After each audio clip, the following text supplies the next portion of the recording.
Hey, everybody. Welcome to the StratComm.Live podcast. It's the small business and nonprofit marketing podcast. And you know what? We are here to help you grow your nonprofit or your small business by giving you excellent marketing advice that's going to help you out. And I'll tell you what, we've had some pretty good results with this podcast, right, Kelsey?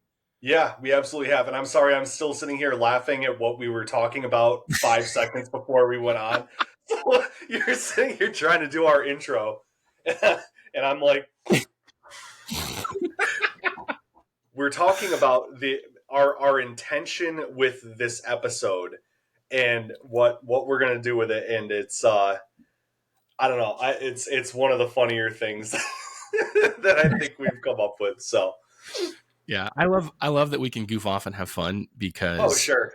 Well, that's the best. That's the best part of this too. You know, to be informative, but it's also just talking to people and just being ourselves, and that's the best part of it. The best part. Well, like I feel like if everybody, like we've been doing this together, whether it's for other people and other companies or whatever, for years now. I mean, almost 10 years, like that we've been doing this together, right? Yeah. And so looking back, like I think our relationship has always been us goofing off. And if we, you know, like I wonder how many GIFs and memes we have sent each other in the process of every communication we have about everything. We can check the analytics on that. We have several episodes on analytics if you want to check those out as well. Yeah, there we go. Check out the analytics on that. So before we get into the nuts and bolts of all this, let's talk about our podcast success. We had some really awesome news. So we launched a couple weeks ago, and we were looking at those analytics, and we were in the top 8. Now, given that changes, but basically our podcast launch landed us in that first week in the top 8 in the nonprofit category. That is the United States. In the United States, the United States on iTunes. iTunes or Apple Podcasts, yeah. But that's still massive. And so I scrolled through the other day, and I'm watching, and that ranking will move up and down every day based on who's releasing podcasts and what listens they are. Like those rankings are finicky, right? But we've been as high as 8, and we're still hovering in that top 100, right? Which is huge. That's huge. How many did you say in the nonprofit category? In the nonprofit category, out of like 8,000. 8,000. So yeah, which that's huge, solid. Dude. Like, yeah, that is solid. And that what that tells me as a podcaster is that okay, what we're doing has an impact on the people that we're trying to reach. That they appreciate the content that we're putting out there. So we're going to keep putting it out there. And by the way, if you're listening to this and you're like, I just love Kelsey and Josh and the way they have that witty banter and the way they inform my life on small business and nonprofit marketing. And if that's you, then we want you to share this podcast episode with somebody. We want you to leave a rating and a review on whatever platform you're listening to. If you're watching us on YouTube, then we want you to, like, comment, share, subscribe, all the stuff that the influencers tell you to do, because that helps us. That tells the robot algorithm overlords that control everything that these two real human people that aren't AIs are actually good people and that we're doing good things. So help us out. I might be a robot. You don't know. You're right. I've never seen you and a robot in the same place. That's something.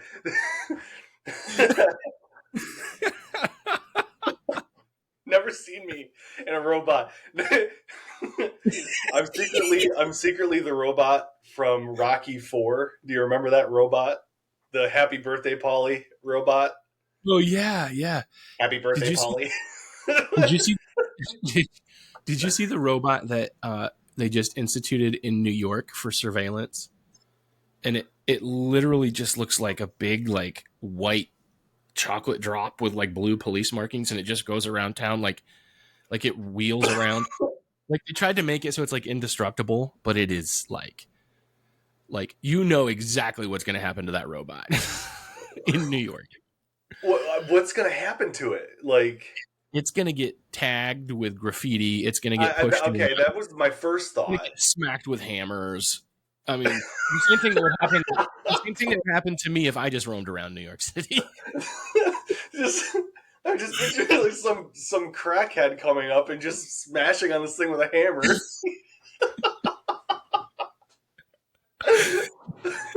It's going to get caught in a dark alley and have really bad things happen to it. Oh man, yeah, some terrible stuff. Well, It's going to be a robot with. It's going to have addiction problems, and it's going to start hanging out with some very seedy people. It's going to be pole dancing at Lucky's for tips. So anyway, we're off base here. That's great. Yeah. Hey, you know what we should probably do, because we never do this because we just get started talking. Uh-huh. Who are we again? Right. Well, I'm Josh Hatcher. We get started talking, and then like 5 minutes later, we're like, oh yeah, by the way, this is who we are. Yeah. In case you don't know who we are, I'm Josh Hatcher, and I am the Vice President of Client Success at Grand River Agency and the co-host here at StratComm.Live. And my dad was a professional clown, which is probably why I'm the way I am.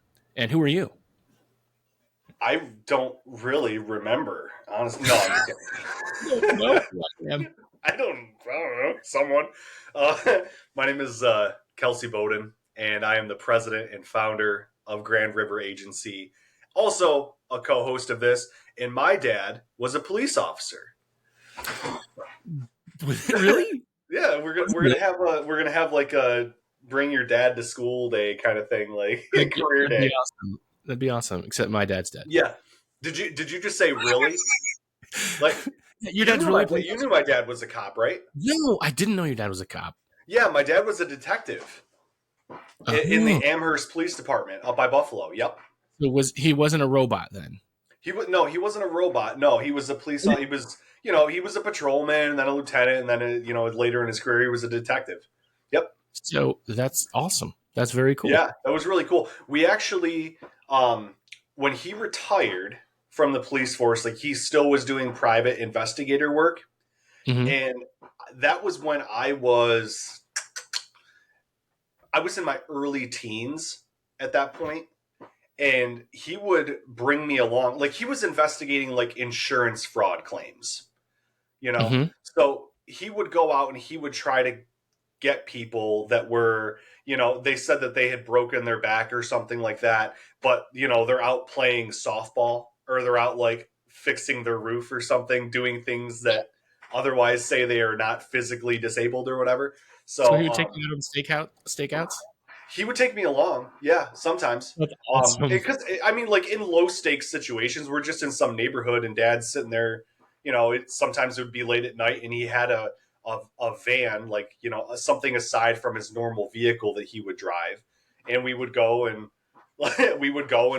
stake out this place, and he would just be doing his job, basically. And then afterwards, he'd take me to go get ice cream.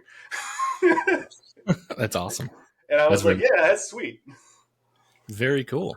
We are going on so many tangents today. Okay. We have a lot of stories because I've had a lot of coffee. I'm sorry. That's all right. So since we like to tell stories and ask questions, here's a good time for a couple questions that are fun, that help. We've already gotten to know each other really well now in this conversation. I found out that your dad was a cop, and you found out that my dad was a professional clown, which I think I knew about your dad, though. I wrote that blog post about you and your dad being a clown like 8 years ago. Did. Yeah, that was awesome. Yeah, I remember that because you sent me a picture that we were using as the feature art for it. It was a picture. Yeah. I think it was a picture of your dad. Yeah, I think so. That was awesome. Yeah. I forgot all about that. Yeah. Okay, that was the best blog I ever wrote. You should write it again. Yes. So that we can get credit for it. That was a different job, folks. I know, yeah. Okay, quick question for you. What is the strangest food you've ever eaten? Okay. So, anticipating this question, because I was looking through the notes here, I think I had explained before, like, I'm kind of a foodie. I will eat literally anything, So, food never really registers to me. Even, like ethnic foods. If I've gone someplace, traveled somewhere, what have you, like nothing really registers to me is strange. So I might try something. I might try something that's like would be strange to somebody else, you know, Mhm. like calamari, like eating squid or something like that. But to me, that's just normal, you know. So that doesn't really. I mean, like, and even if I don't really like it, I appreciate it generally Mhm. for, you know, I can understand why a certain culture would enjoy this or consider this food a delicacy, with the exception of one thing, and it took me a while to rack my brain on this. So the strangest food, the only thing that I can actually consider strange, escargot. I had it Yeah. in, yeah, I had it in college with an ex-girlfriend, a girlfriend at the time, and I was so excited to try it. And it was just, when I tried it, it was just rubbery, and there wasn't, it was a weird taste and stuff. So the whole time I was thinking, like, my cat just, every time that we record something, my cat jumps in the room, He hears you busts talking. open the door. I remember thinking, like, this is a delicacy. Like, this isn't even remotely good. So, but yeah, escargot would be my strangest. What about for you, bud? So I'm gonna say squid pizza. When I was in when I was in Okay, Morocco, we had a layover. We stopped at this restaurant and had pizza, and it was like a seafood pizza, but the only thing on it was calamari, which I didn't realize and understand. I had never had it before, and it was amazing, and I loved it. But it was definitely weird. It was not what you would expect to have on a pizza, but it was really good. right. Pizza crust was like really thin and crispy, uh, and like the tomatoes were fresh. You know, it was really, really good. I actually really enjoyed it, but it was not something that you would ever think, oh, you know, it would be great on pizza, squid. So that's the strangest thing I've ever eaten. Oh man, I love just the taste of aftershave and taco meat. Like, that combination just really gets me going. I would Ah. put that on anything, aftershave and taco meat. Yep. Oh, that's great. That's Yep. great.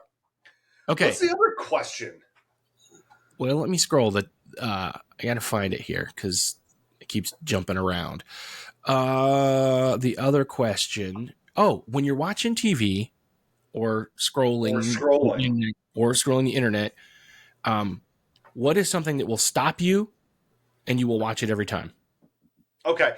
Are you talking about like us, if there's a certain like movie or show that is on or whatever, or Or anything. It could be a movie or show, or it could be something else. But like if you're flipping through and you see it, and you always will stop and watch what it is.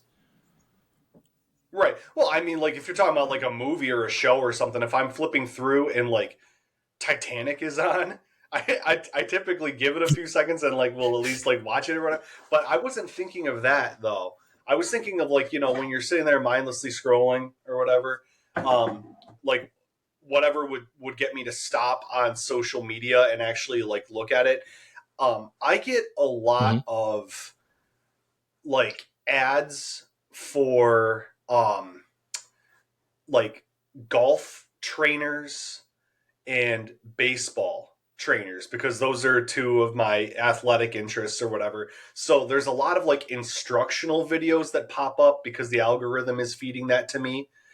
Instructional Mm-hmm. videos and like highlight videos of not even professional athletes, but just like, you know, really good golfers that are like influencers in the industry today, like them playing a hole or something like that. So like if I come across that and I see, you know, a video of, you know, some golf instruction thing or whatever, or just like a it usually is an instruction thing. It's a guy, you know, talking about, or a woman talking about like how to hit your irons cleaner, you know, how to, you know, get more distance off the tee, like that sort of stuff. So like that stuff I'll watch.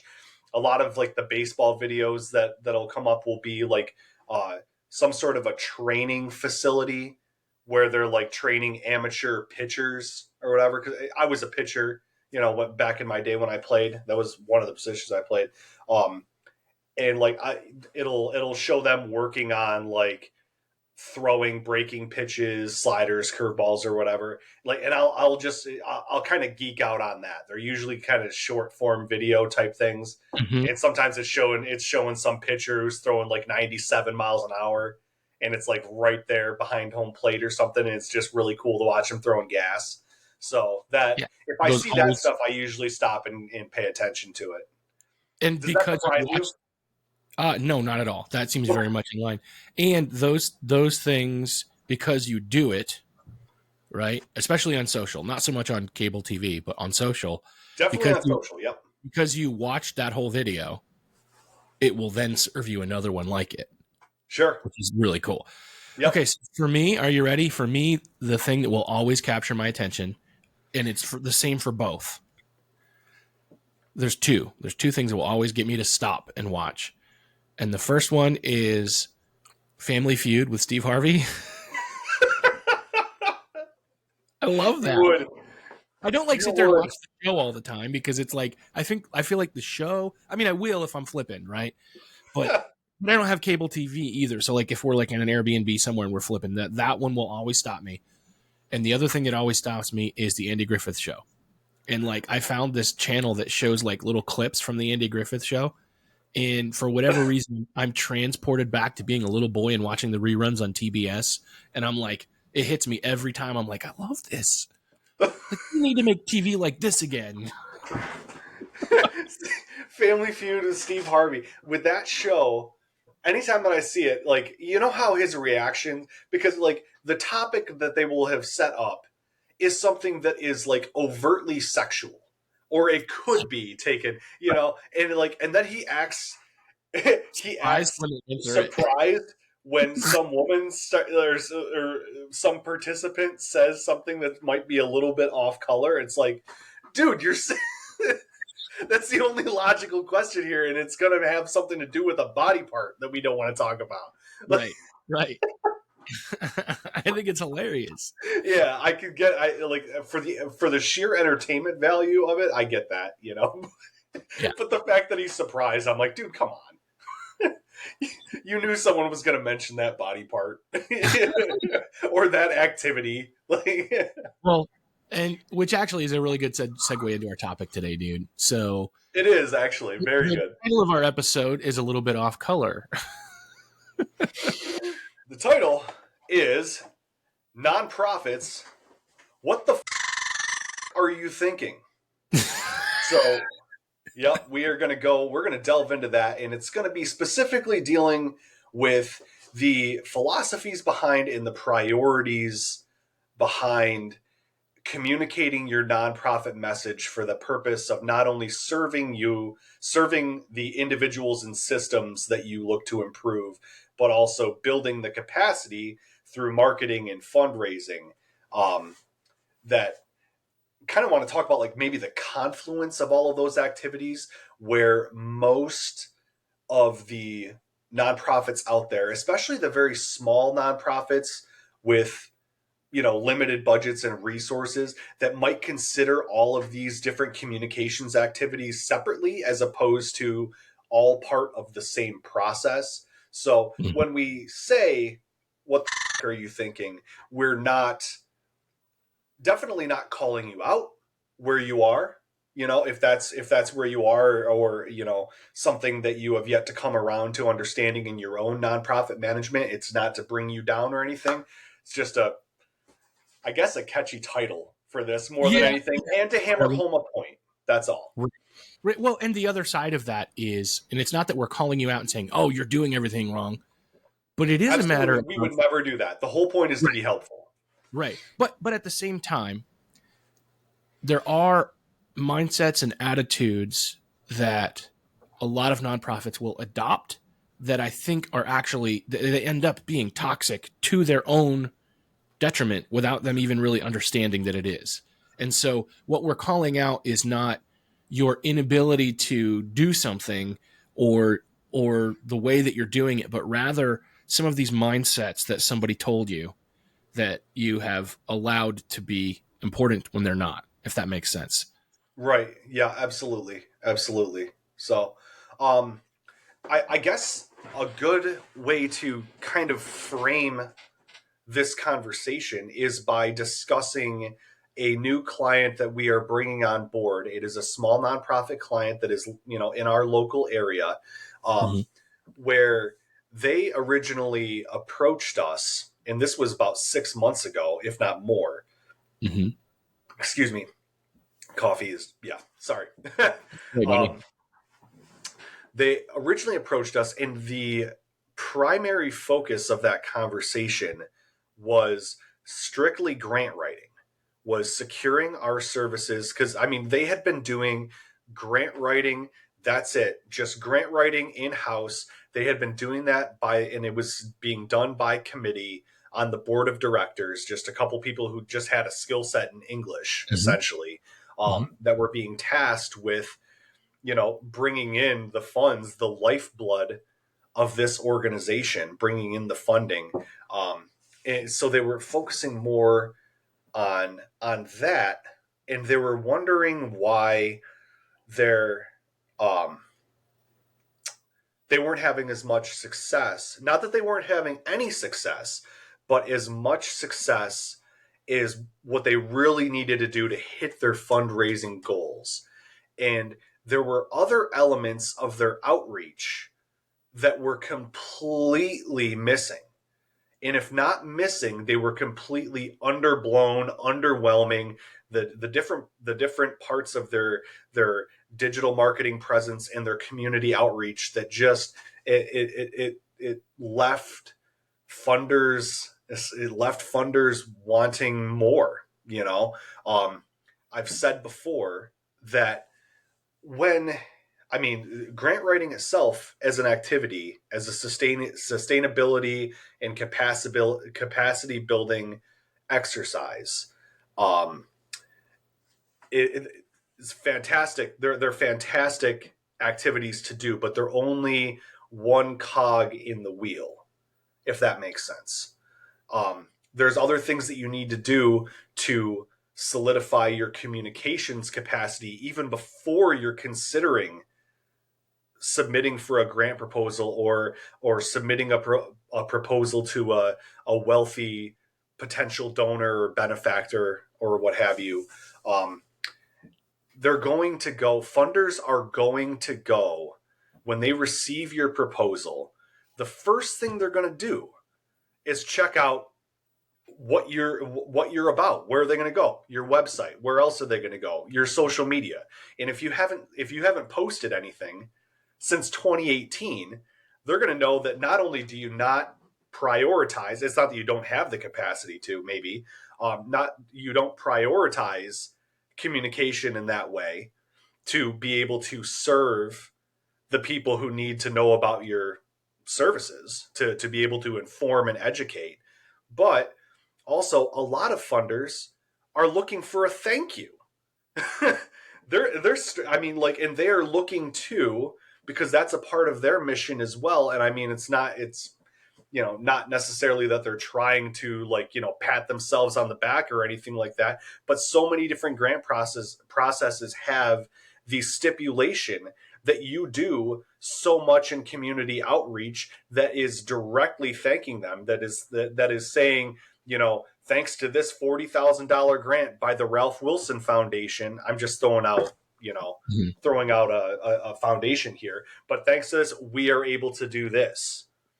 We are able to serve these people. We are able to improve the lives of these people, or to boost these systems or continuums of services, um, that as a result of this. So if you don't have that capacity, or able to prioritize that type of communication, they're going to just push your grant proposal aside and go to the next organization that does have a good digital presence, that doesn't have a digital graveyard when you show up there.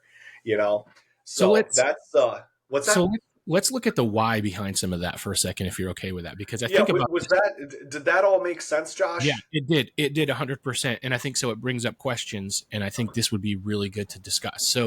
Let's hit it.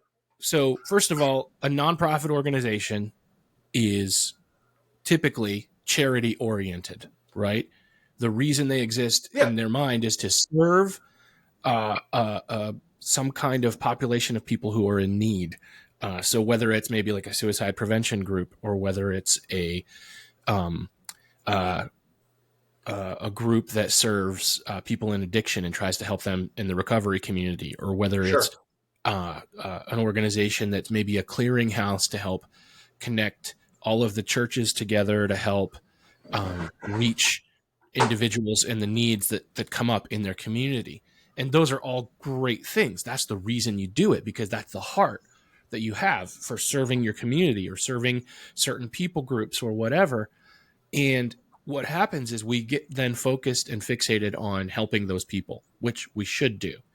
But if you don't have the money to help those people, then you can't help those people. And so what we start to do is we start seeing the the single mother who needs formula for her baby, for example, as our primary target audience. Right. And while we do need to be able to communicate with that lady and let her know we have formula for her baby, she is not our primary target audience. Our primary target audience is the people who are going to help donate to help fund the formula for her Yeah. baby. So The whether people who that make the mission possible in the first place. right, Like, as Jimmy LaRose says, it's, donors are your customers. right. They pay to participate in the elevation of other people. And Essentially, why do they pay for it? There's their a lot of their reasons, but what are some of those? So if their motivations, yeah, their specific donor motivations, they could be literally anything. I mean, like they could, some of them have I shouldn't say some of them, the majority of them have an issue that's very, very close to their heart because of an experience that they have had in their own lives or in their own right. families. So let's So, say let's unpack that real quick. So if let's say um, that you are somebody who has struggled um, with I'm trying to think of something that could work. Let's say that you grew up in a home where you had food insecurity, right? sure. So you then, now that you're a successful businessman, want to help support that need. Right. And your reason for wanting to do that is because you care about it, but you also then part of the reason you're giving is because you want to be able to see the fruit of that work. You want to know that what you gave is benefiting someone. Like you Sure. actually want to see the fruit of that. You said, here's a $10,000 investment into meeting this food insecurity need, and I want to see that it worked. Right. You Oh, know, sure. Yeah, exactly. And I mean, like, that's why it's so important, not even to the verbiage that you use. Uh, don't call it a donation. It is quite literally an impact investment. You know, right? impact investment. So I mean, like, that's a great way to look at it, honestly. So yeah, and then there's on the other side. I shouldn't say on the other side, but there are the very, very, very wealthy people out there. The philanthropists and whatnot. I mean, like, they are looking to improve the human condition, but a lot of Sure, it is legacy. sure, And you have to acknowledge that a lot of it is legacy. They are looking to, and I mean, like, it's not even necessarily that, like, a big ego is a part of it or anything like that, but they want to know for them, for their future generations and stuff, moving forward in their families, they left something important behind. That's why right, things are named after people. That's why right, wings of hospitals are named after people. right. you know, and scholarships carry people's names because of that legacy. So it's important to recognize that as well. Yeah, and so one of the things, and I think one of the reasons why there's often a breakdown there. So, like, a lot of charity is faith based. Not all charities are faith based, Right. but within that faith based framework, there's this idea of humility. There's this idea of giving, whether giving in secret, and these are values and virtues within that community, and that's not a bad thing or a wrong thing.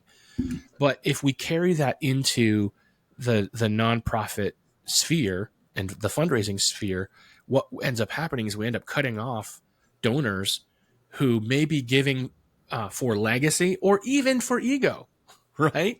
Maybe they are giving for ego, or maybe it's a Well, PR. yeah, I mean that's a part of it. I'm trying to be Yeah, diplomatic in the way that I'm sure, framing it, but sure. So I mean, some donors give for all kinds of reasons. So if someone's donating because they want their name out there in the public, and if we approach it um, with those virtues that we may hold in our faith tradition that says that we don't give for the attention, you know, now it's important for us to make sure that we're careful in how we approach that, because some people are giving for the attention, and in some cases it's not wrong to give them that attention. It doesn't cost you much to give them that attention.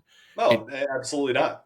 and if They it's could be doing a lot worse with their money. They right. with their money and power and influence, they could be doing a lot worse. You Right. know. And there are certainly times when it would be inappropriate, like I think within the church, for example, like within a very specific, within that ministry focus, those virtues and those values and those principles kind of reign over. But I think when you start looking at those nonprofits that are that are not the church itself, right? I think we can approach those things with a little bit more allow people their pomp and circumstance if you want. Like, it doesn't hurt them at all to have their name on something. Right. But I think that's where it breaks down, is that we then apply that principle that we give in secret to say that someone who's giving for the wrong, what we would view as the wrong motives, that somehow they're giving wrongly or badly. And I don't think that's the case. If they're giving to a hospital foundation so much money that they can name a wing after themselves because they want to see their name on a brass plate, let them.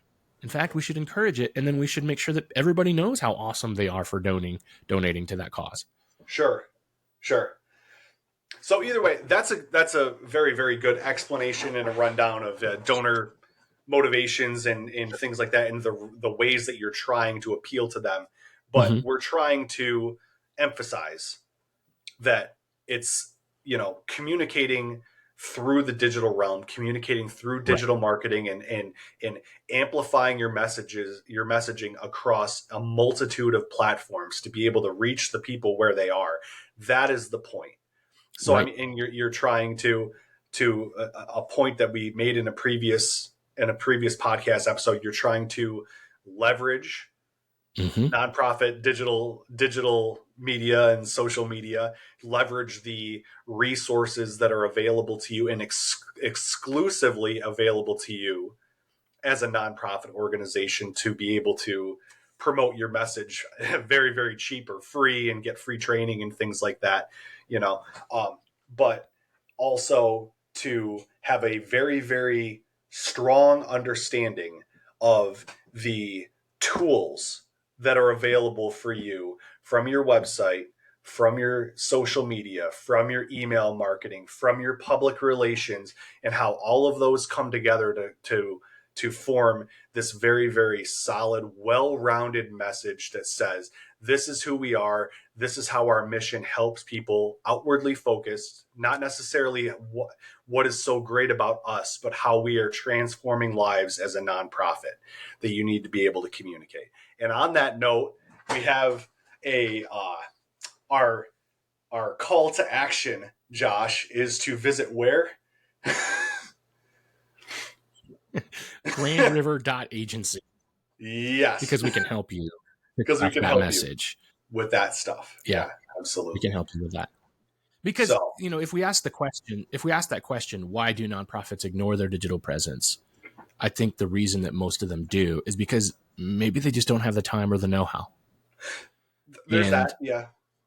and and there may be the barrier that they don't think they should, right? But I think that that's probably the biggest barrier is I don't really know how to do this. I don't, or maybe I did it and I didn't get I didn't get the results that I thought I should get because they didn't know how to do it. Right. And I think that's where we can come alongside them to help them. Right. Absolutely. Well, there's the lack of understanding in that regard. There's the lack of understanding that, like, just how important that is within the process. Because I know that so many, especially again the very small nonprofits out there, that their whole philosophy is once we get this grant, we'll be good, without Mhm. while overlooking the million and one things that need to be done leading up to submitting that grant proposal.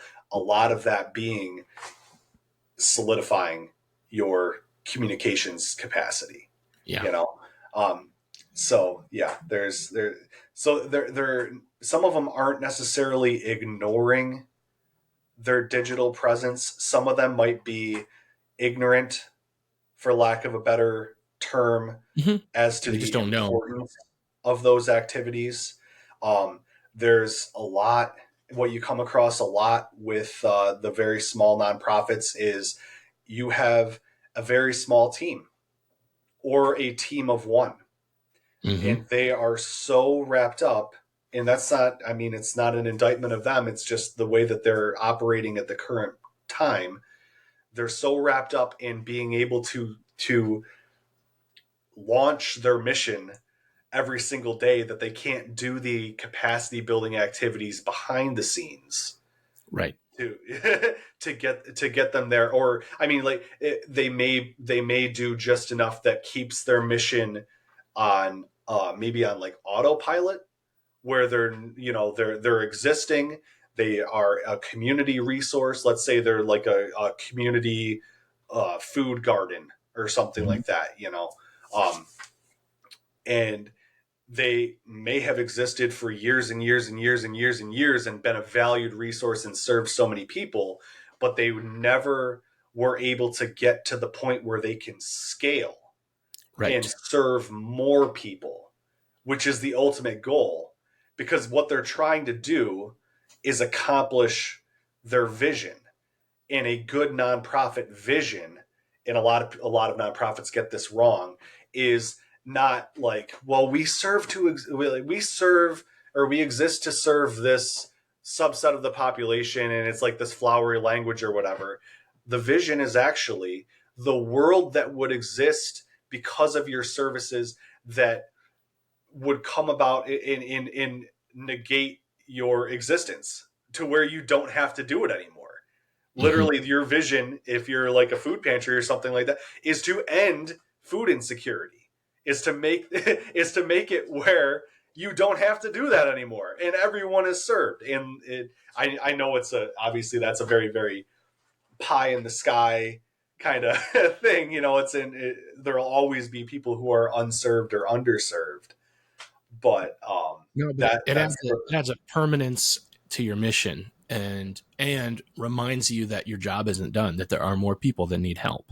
yes, yeah, And it's hard because if you are involved with a nonprofit, you have to see, you really have to see that you have multiple audiences that you're trying to reach. You're trying to reach the indigent family that you're trying to serve, or whatever that is, the person in crisis or the person in need that you're trying to serve. You want them to know about your services so that you right, can help them, but you are also trying to reach the people that are going to fund the work you do. And I think that and the people that are serving, that fund the work you do, there are many things that they need to see. They need they want to know that what they're giving to a legitimate charity that's doing legitimate work and that is above board, and not some front for the Italian mafia. I probably shouldn't have said Italian. That might be offensive. But whatever, I think everybody knows the mafia is Italian. Eh, But they want to know that they're actually serving a legitimate nonprofit that is above board, that has their finances in order, that is actually helping people. And if they don't, they're not going to give to it, right? right, And and so some of your messaging can be about how you're using what you're using, and proof, that kind of, hey, look, we used this to build this thing that we needed to do so that we could help these people. And right, yeah, there's so much that you can communicate to be able to help appeal to the people you're serving, but then also to appeal to the people that are funding you. right. Well, I think there's two parts to that, because I think what you're trying to get at is building that trust with funders, that you Hmm. are legitimate and that you are uh, uh, a worthy steward of Hmm. their money. that you are going to do what you say, and all of that information has a great place in the organization's annual report. Hmm. Where they can go through, they can dig through the finances, and they can see broken down in very, very understandable, easily digestible ways. Yeah, they can see a pie chart, and you can see Hmm. exactly where the budget went to that year. And if you don't even trust that, go and check out their IRS 990. You'll see all their expenditures and stuff. But there's that. But on a more on the day to day scope, it's more important with your messaging to improve your messaging. That's not necessarily a rundown of how you're spending money or anything like that. But I've said before that your messaging needs to be outwardly focused. Hmm. Your social media posts, your blogs, your bi-weekly newsletters to stakeholders and other members of your community. It needs to be outwardly focused, not so much about, hey, we're this organization and we do great work, and this is our CEO or our executive director, and he or she does great work, and they do great work in the community. People don't care. They don't care about that. They want to see the actual story, the human storytelling of the person whose life, or Hmm. the people whose lives have been improved as a result of those services. Right. They do So, not. They do not care that the CEO's life has been improved by your donation. well, I always go back to that because I've seen that a number of times in different places that I've worked in and other nonprofits that are around, where the communication, the public outreach through a variety of channels is literally just about what the chief executive is up to. Yeah. It's a glorified patting on the back every single day about how great this person is, when the story needs to be about all of these myriad programs that are available to, and how they're actually helping people and Yeah. illustrating stories that way, and in not just in the written word, but in multimedia storytelling. With a picture, a photo's worth 1,000 words. If you can make video, you can take video with your phone. You can Mhm. record an interview with your phone of a person whose life has been improved by your nonprofit mission. It's And never you been easier to do that today. and you You know can do it in a way that doesn't humiliate, because I think that might be a block, right? Like, that I don't want to that make this could be. person I don't want to make this person look bad. And so, I don't want to make this person look needy. I don't want to break confidentiality, because a lot of times, like, people come to get help, and there is a confidentiality barrier where they don't want everyone to know they're getting help. But if you are thoughtful and careful about how you do that, and if you select someone and ask them, would you be willing to share? And if they say no, then that's not the person. But, Hmm. or is there a way that you could tell the story without revealing the person, even? Is there a way you could tell the story about someone that you helped or how you helped without a person's face, if that would humiliate that person, right? There's so many Hmm. ways that you can craft that story so that your target audience, right, your customers who are your donors, so that they can see that the $50 or the $50,000 gift that they gave last week had a real world impact, because that Hmm. gives them what they want. When they gave that gift, they wanted the warm feeling that they're doing something good in the world. That's why they Right. gave it. A lot of times that's why they gave it. And so then when they're scrolling on social media and they see that the Pittsburgh uh, sock foundation gave socks to 50 homeless veterans, because of Yeah. that donation of $50, and they bought 50 pair of socks, and then they gave 50 away. That person that gave the $50 gets to see that I just helped somebody. I just helped Right. somebody, like a real person, not just a weird foundation. And I think that really adds the value that you Uh-huh. need to be adding to your social media and your digital presence. Sure. Sure. Absolutely. Back to your point about the perhaps not identifying people, or telling a story in such a way, tells a story about how a person's life has been improved, but doesn't necessarily identify them as the face of Mm-hmm. food insecurity or the face of domestic violence services or something like that. Because there's certainly, I mean, like Mm-hmm. there's the part where people might not want to be identified in that, but then there's also the legal part of it where they shouldn't and absolutely should not be identified because they are a survivor of some sort of trauma, Mm-hmm.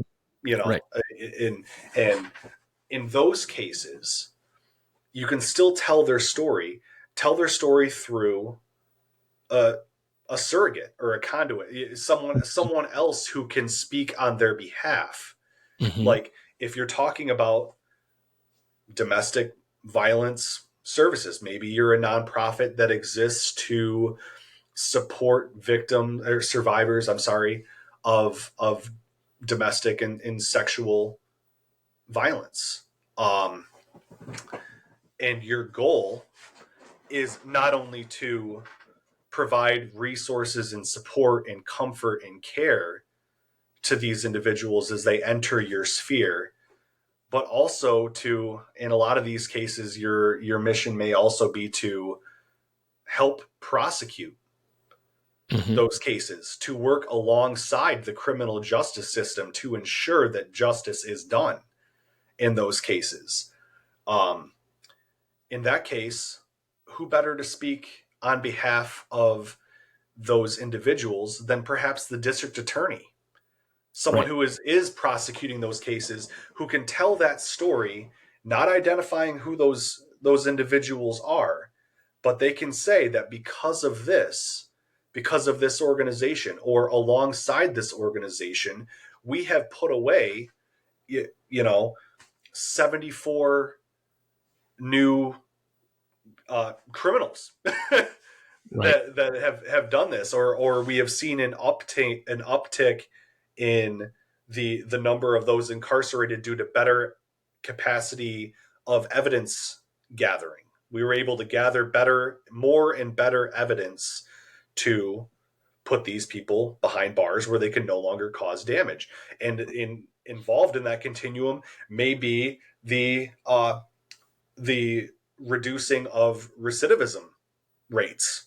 The individuals those who are incarcerated because of violence of some sort, they have access to resources while they're incarcerated that help them to maybe address some mental health issues, to uh, re-enter society when their time has been served, and have access to other resources that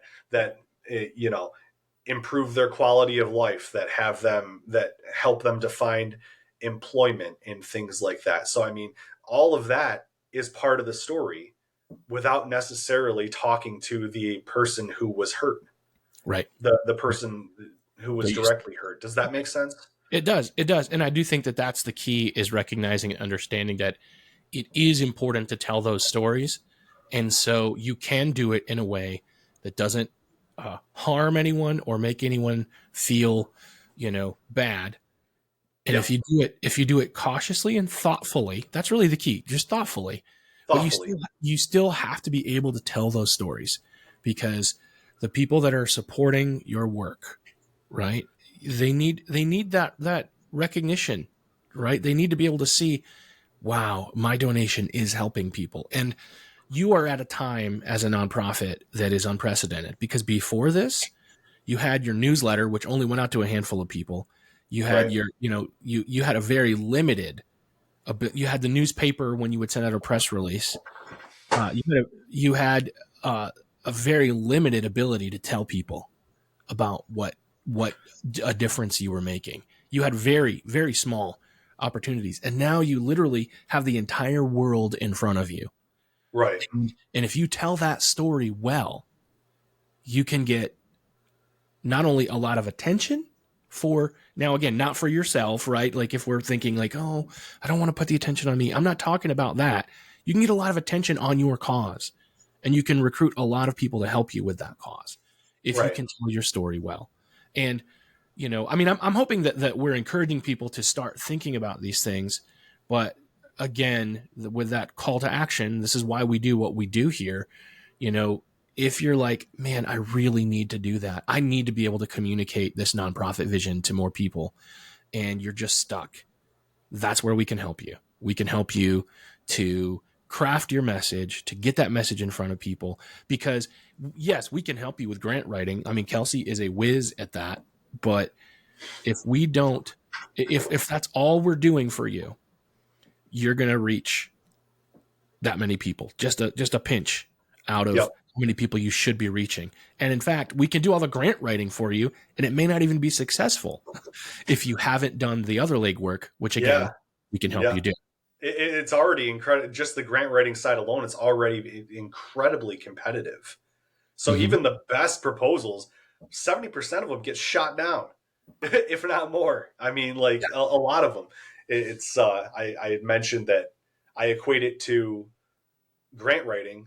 If you have a 30% success rate, now this isn't that's not a blanket statement though, because I mean, like you could be applying to the same foundations and the same charitable trusts and the same different places over and over and over again and keep on getting funded. And you're like, well, we're funded like 90% of the time. What are you talking about? I'm talking about like organically reaching out to like a variety of different foundations, a variety of different funding sources, and throwing it out there for the sake of improving your chances and bringing in even more money. If you endeavor along that path, which is ultimately the more fruitful path, you're going to be told no a lot. And Mm-hmm. you're especially going to be told no if your digital presence is terrible. If your communications capacity, as we said, is terrible, you're going to be told no a lot. So this is why you have to do all of these communications things that are interwoven and interrelated and aligning, and they're all in the same sphere. You have to do all of them effectively to reach the funders that make your mission possible. So First and let's foremost. make an analogy then. So let's say you're applying for a job, and your interview process, right? The interview process that you have, that is your grant application, your grant proposal that you're sending in. That's the interview process. But before they even call you in for the interview, they're going to want to look at your resume. They're going to want to see the education that you have, the experience that you have, the skill sets that you have. And if you don't have those things, they're not even going to give you an interview. Yeah, And I think that your that's a great interview, analogy, actually. Thank yeah, you for that. I think that your resume is your digital presence. So that's your website, that's your social media presence, that's how other people are talking about you, right? Your time in publicity and things like that. Yep, That really, if I Google your name, what comes up, like that is your resume. And that so, is your resume. That's a great so way to put it. we want to help you with that. And you can do the work on your own, and that's fine. And we want to support you in that. That's why we have a podcast. That's why we put blogs out, because we want to support you in that process. But if you really want to have hands-on from experts, that's what Grand River Agency wants to help you do. Yeah, and I think that merits it. And to wrap it up quite nicely, the whole point was to was to kind of highlight the experience with this new client and all of the things that we are going to do to improve that presence for them, Yeah. which is going to, I mean, like we're going to go right down through a checklist of things that desperately need to be done. Mm-hmm. They desperately need a new website. Their website right now functions as kind of like as a digital brochure that says we kind of exist, but the resources that could be put on there, and the ways that it could be optimized, Mm-hmm. search engine optimized, Mm-hmm. number number one, and also serving as a resource, like putting a calendar of events on there and things like that. The little things that all add up to communicating a better message, like that's one of the main priorities. Another main priority is videography, shooting video commercials, which we've done for a number of clients. I mean, not video commercials for television, video commercials with like a main 5-minute thing that could be sent out in addition to a blanket case for support, a written case for support. here's a 5-minute video of who we are and how we are impacting people. And more importantly, again, outwardly focused, perhaps some interviews of people whose lives have been improved so they can speak for themselves, or someone can, kind of speak to that for them. So the video, and then breaking down that video, which is what Josh is so tremendously good at, breaking down that video into 30 to 60-second snippets to be easily shared, the most poignant parts of that video easily shared on social media. So not only do you have written information coming out about your cause and different things that are coming up and different calls to actions to donate, you have this supplementary video material that just speaks volumes, and you're just scrolling through. People are going to find it, wherever they're most active in the digital realm, wherever they're most active on social media. Another thing is building their social media presence to include more platforms. Right now, they're currently just on Facebook.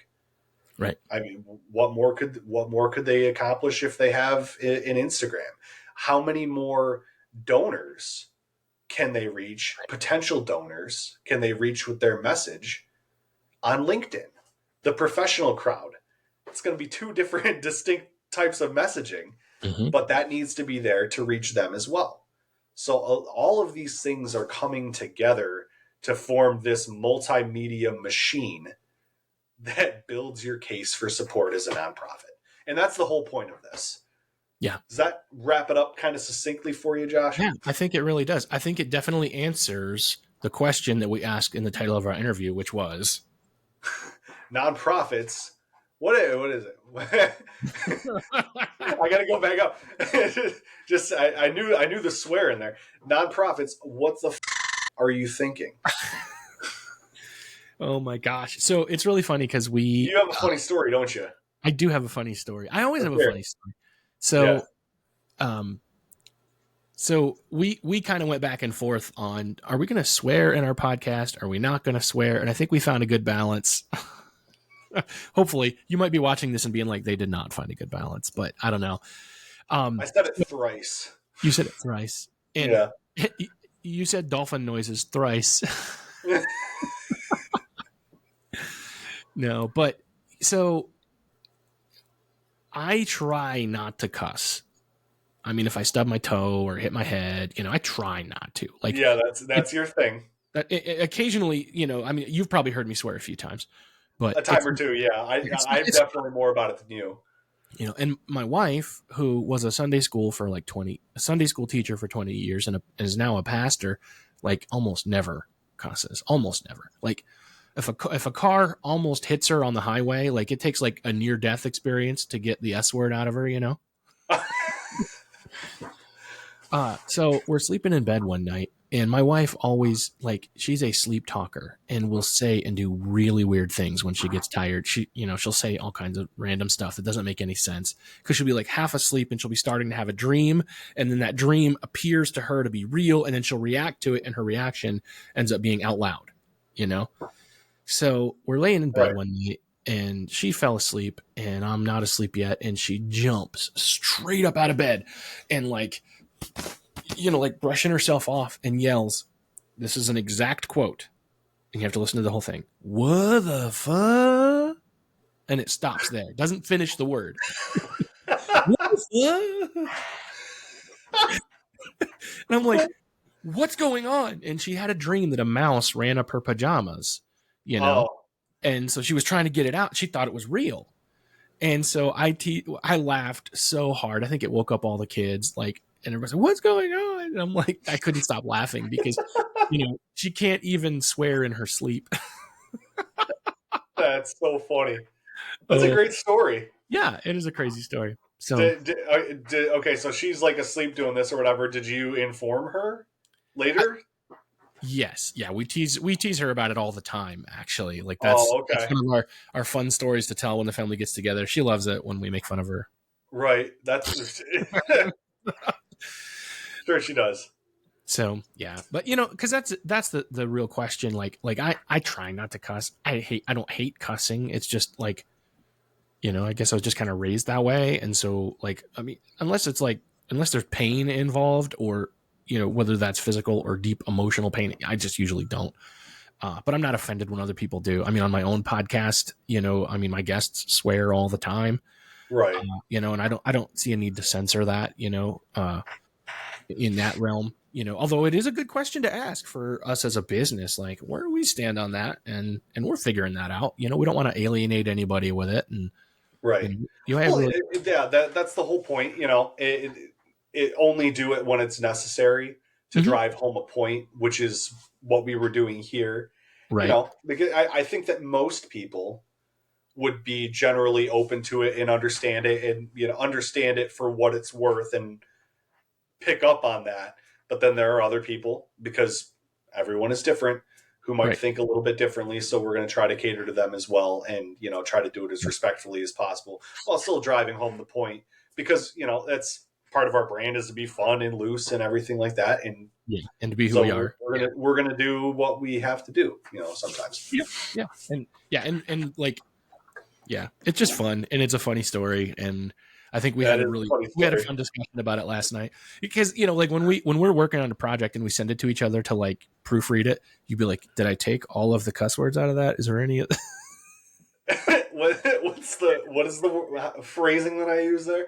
You don't have to say it. You can say it. You go ahead. You know what you said. So if I'm writing a blog post or editing another blog post by one of our other team members and for a client or something like that, and I'll send it off to Josh often, just to have a quick look at it for review, because no one's perfect. And I will say, did I just make sure there's no or in it? And that comes back from my newsroom days. Yeah. Back when I was a news reporter, and we're on deadline, editing stories, things are already on the page and stuff like that, and Yeah. it's just give it one more look, One more look over. one more look to make sure there's no or in there before it goes to print. I remember So a few years ago when the local newspaper ran an article and they quoted somebody that used that word. They were at a public meeting, and I think I'm going to swear to explain this one, which is rare, do it. right? So they're at a public meeting, and they're having, like, I think it was in counter sport, and they were having a real hard time getting. It was a traffic issue, and they had all this traffic coming in, and they were funneling them all into one street because there was detours and road work. And this old dude gets up and he goes, I don't know what the heck you guys are doing, but it's like you're trying to shove 10 pounds of in a 5-pound bag.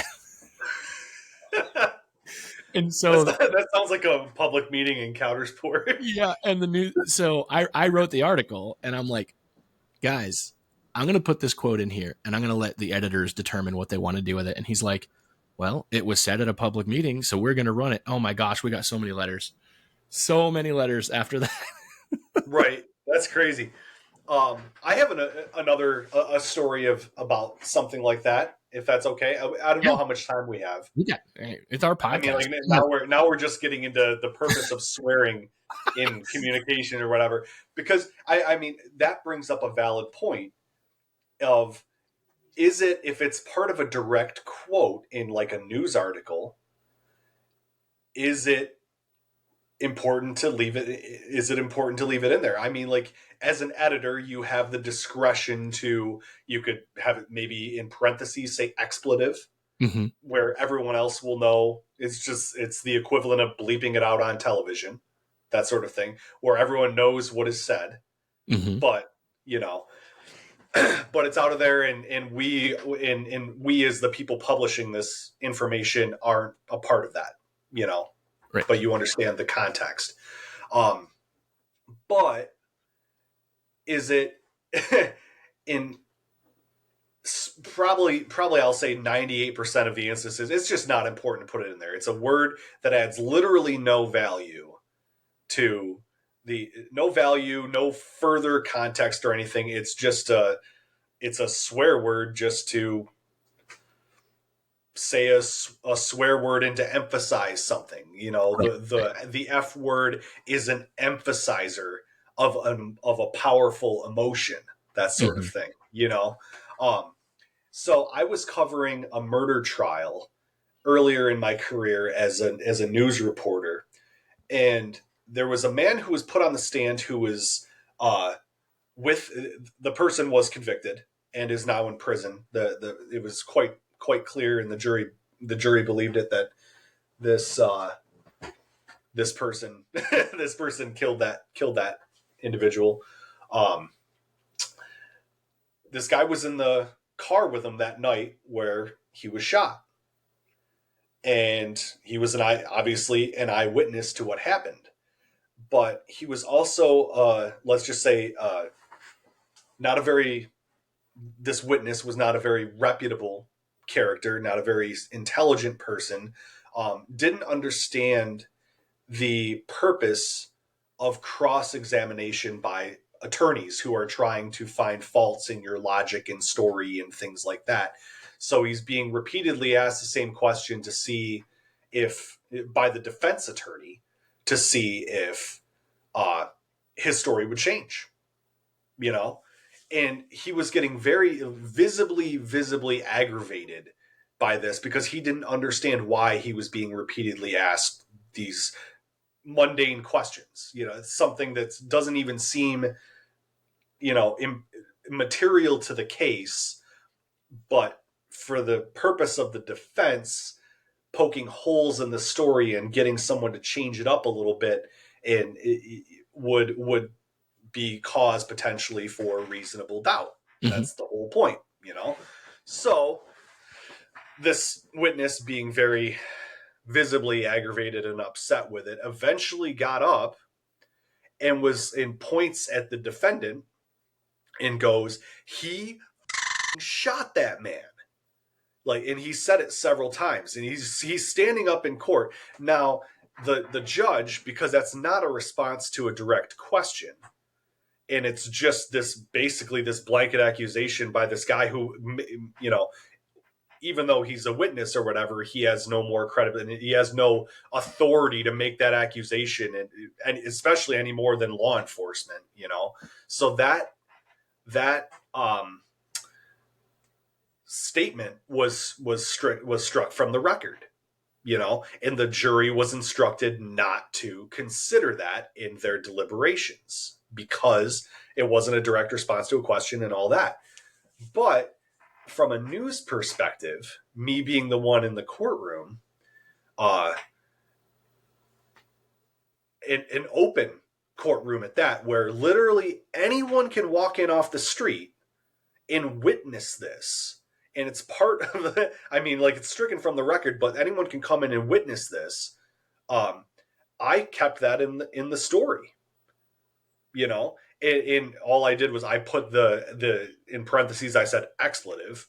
Everyone understood that it was he effing shot that man or whatever, but that point of emphasis was important enough for me to put that in the story because it was such a powerful moment in that case.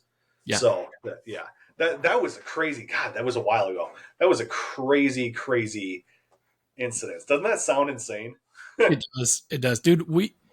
It's really cool that we've got so many crazy stories like that from our time in journalism, and just the things that we've seen, the people we've met, and I don't know, man. Like, we're either fun at parties or we're really annoying at parties. I haven't quite figured that out. I have no idea. I've given up on parties. That was back in the day. I'm gonna sit here and not party. Well, I think we've had a really good conversation today, man. So where do we tell people to go, man, if they want to connect with the work we're doing?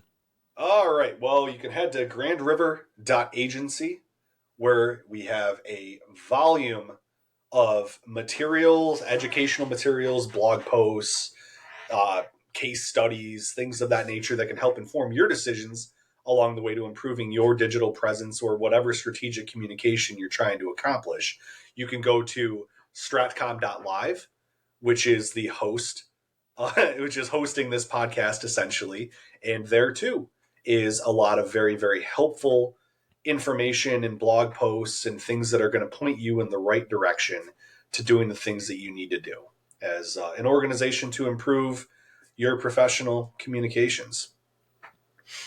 Yes, definitely. So make sure, guys, that you, if you like this podcast, if it's helpful, share it with a friend, subscribe, leave a rating and review. Tell your friends about what we're doing here, guys, because our hope is to help you to grow your small business or nonprofit. And that's what we really want to make happen. So we all have a story to tell. Let's tell it well.